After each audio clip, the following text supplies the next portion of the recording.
Ok, pessoal, eu vou fazer aqui algumas erratas de algumas incorreções que eu vi nos vídeos aí, que já faz algum tempo que eu gravei alguns deles, então pode ter algumas incorreções.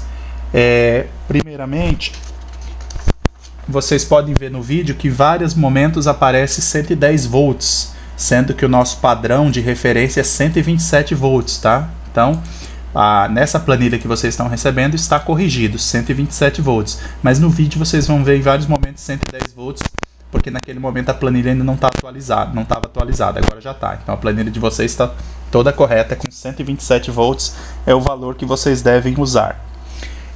Outra incorreção é que em alguns momentos do vídeo eu falei aqui nesses pontos X que são sem passagem de correntes. Por exemplo, aqui a corrente deve passar pelo meio e não deve haver passagem de corrente aqui por esses ramos. Eu mencionei no vídeo que os ramos estavam fechados e por isso não há passagem de corrente. Isso, como se fosse no sentido de fluxo, está correto. Quando a gente fecha o caminho, não há fluxo. No entanto, quando falamos de circuitos elétricos, o contexto é outro.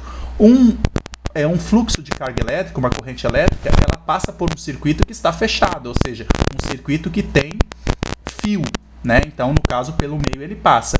Para que ela não passe pelo circuito, ele precisa estar aberto, ou seja, ele precisa ter uma abertura, ele precisa estar desconectado. Aí não vai haver passagem de corrente. Então, qual foi o erro? Na minha fala, eu falei que como o circuito estava fechado, nesses ramos não havia passagem de corrente. O correto é o contrário. Como o circuito está aberto nesses ramos, não há passagem de corrente. Então é só um erro de nomenclatura. Essa expressão sem passagem de corrente com X está correto e não tem erro nenhum na simulação, tal como vocês viram no vídeo. O único erro está na nomenclatura de dizer que o circuito estava fechado. Na verdade, um circuito fechado passa corrente, enquanto que um circuito aberto não passa corrente.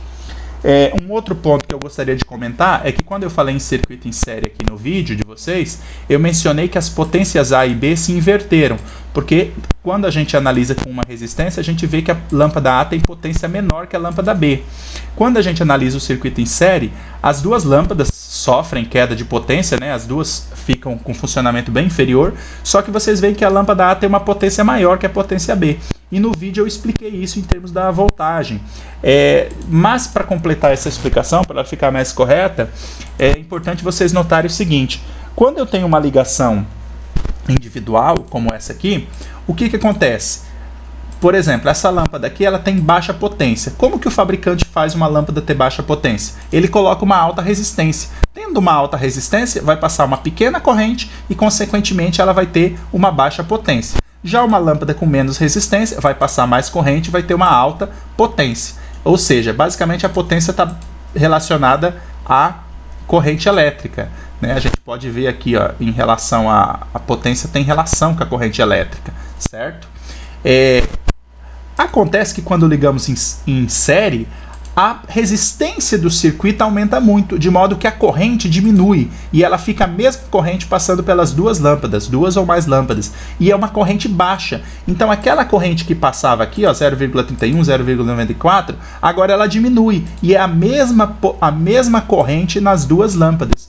Como passa a mesma corrente elétrica nas duas lâmpadas e a potência, podemos ver por essa fórmula aqui, ó, teríamos que relacionar a resistência e a corrente, onde essa última fórmula aqui, ó, potência igual I ao quadrado sobre R.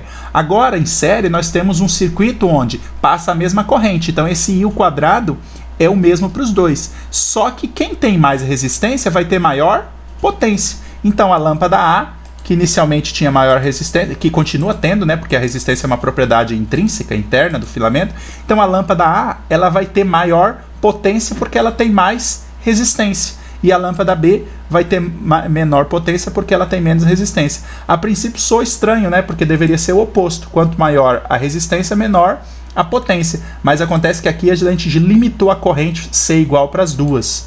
Então, assim, por que uma potência é maior com uma resistência menor? Porque a corrente é menor. Só que no caso de em série, a corrente é a mesma. Então, quem tem maior resistência acaba tendo maior potência, que é o caso da lâmpada A.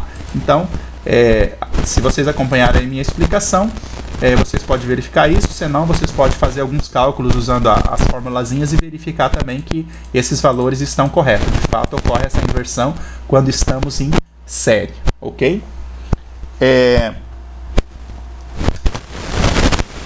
Então, e só para completar também, pode ser que na folha de resposta de vocês esteja falando que, eu vou ver se gravo um novo vídeo da folha de resposta, mas se tiver lá nome de grupos que não sejam da turma de vocês, ou informações sobre avaliação, sobre entrega, desconsidere essas informações, porque eu vou refazer para vocês, tá? Eu tinha gravado inicialmente o vídeo para outra turma, mas eu vou gravar para vocês novamente o vídeo com as instruções sobre a entrega do trabalho e sobre a formação de grupos, ok?